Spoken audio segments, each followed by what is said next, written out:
ఓం నమస్తే. ఆత్మీయులకు దేవదేవుని ఆశీస్సులు. అందరికీ కూడా ఆదిశంకరాచార్యుల వారి జయంతి శుభాకాంక్షలు.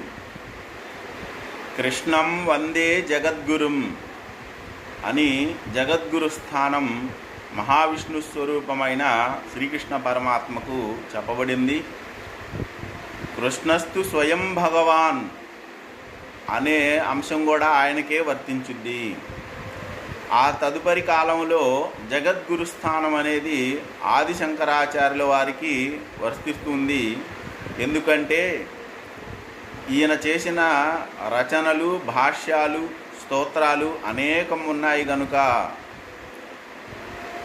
ఇదే సమయంలో శ్రీమద్ రామానుజాచార్యుల వారికి కూడా ఆయన జయంతి సందర్భంగా శుభాకాంక్షలు చెప్పుకోవడం కూడా సముచితమే. రామానుజాచార్యుల వారిని యతీంద్రులు అని పిలుస్తారు. యతులలో ఇంద్రుడు లాంటి వాడు అని. ఆదిశంకరాచార్యుల వారిని జగద్గురు అంటారు. సమస్తానికి కూడా గురుస్వరూపంగా ఉంచారు. వేదవ్యాస భగవానులు వారు అందించిన సమస్త వాంగ్మయాన్ని విపులీకరించి భాష్యాలు అందించిన వారు కనుక ఆయన పాదాలకు మనము వందనం చేసి తీరాలా. మనందరికీ కూడా వ్యక్తిగతంగా గురువు ఉండడం ఆవశ్యకము. ఎందుకంటే గురువు లేక గురుతు ఎలా వస్తుంది అని వేమన్న గారు చెప్తారు.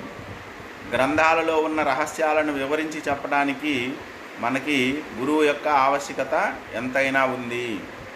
ఆదిశంకరాచార్యులు వారు చేసిన స్తోత్రాలలో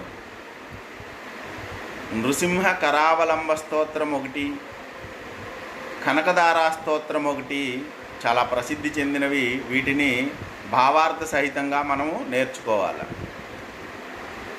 ఆదిశంకరాచార్యులు వారు చేసిన భాష్యాలలో విష్ణు సహస్రనామానికి భాష్యము, భగవద్గీతకు భాష్యము రాశారు. ఈ భాష్యాలను కూడా మనం చక్కగా తెలుసుకొని తీరాలి.